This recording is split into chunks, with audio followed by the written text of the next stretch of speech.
वैज्ञानिकों ने ढूंढा विभीषण के रहने का ठिकाना। 9000 सालों से इस जगह पर रह रहे हैं विभीषण। भगवान राम के वरदान के कारण आज भी भारत के इस हिस्से में मौजूद है रावण के भाई विभीषण। मंदिर के पुजारी से लेकर कई लोकल लोग भी इन्हें देखने का कर चुके हैं दावा।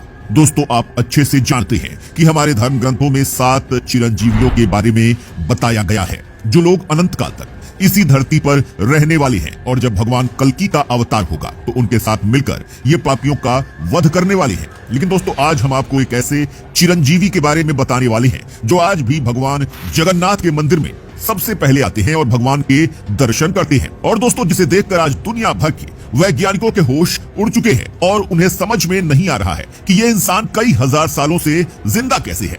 जी हाँ दोस्तों, हम बात कर रहे हैं रावण के भाई विभीषण की।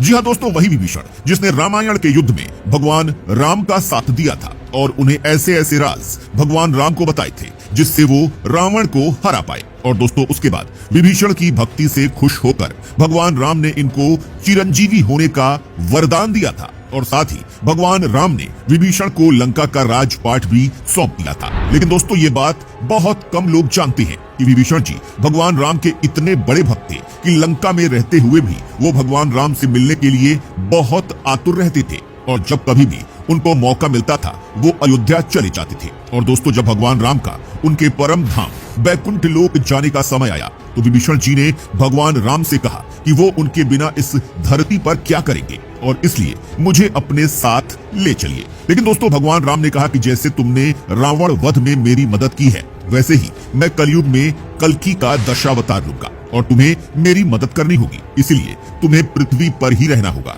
और दोस्तों, उसके बाद भगवान श्री राम ने उन्हें पुरी के जगन्नाथ मंदिर के बारे में बताया और विभीषण को कहा कि जल्द ही विशाल समुद्र के पास मेरा मंदिर बनने वाला है और वहां पर मैं एक दूसरे रूप यानी जगन्नाथ रूप में विराजमान रहूंगा, और जब तुम चाहो आकर मेरे दर्शन वहां कर सकते हो। और दोस्तों, आप इस बात को माने या न माने, लेकिन ये बात पूरी तरह से सच है कि आज भी विभीषण सबसे पहले जगन्नाथपुरी के मंदिर में आकर भगवान जगन्नाथ के दर्शन करते हैं और उनकी पूजा करते हैं। और तो और दोस्तों, कई पुजारियों ने तो इस बात का भी दावा किया है कि पुरी के जगन्नाथ मंदिर में कपाट खुलने से पहले भगवान जगन्नाथ की पूजा कई बार हुई मिलती है। इसके अलावा दोस्तों, आज भी जब भगवान जगन्नाथ की रथ यात्रा निकलती है तो सबसे पहले इस रथ यात्रा को गरुड़ स्तंभ के पास रोका जाता है, क्योंकि दोस्तों पुरी के लोगों का आज भी मानना है कि इस जगह पर भगवान विष्णु दर्शन करते हैं और भगवान जगन्नाथ की पूजा भी करते हैं। और दोस्तों, हमारे धर्म ग्रंथों में यह भी बताया गया है कि भगवान जगन्नाथ भी विभीषण को अपने असली और दिव्य रूप में आकर हर दिन दर्शन देते हैं।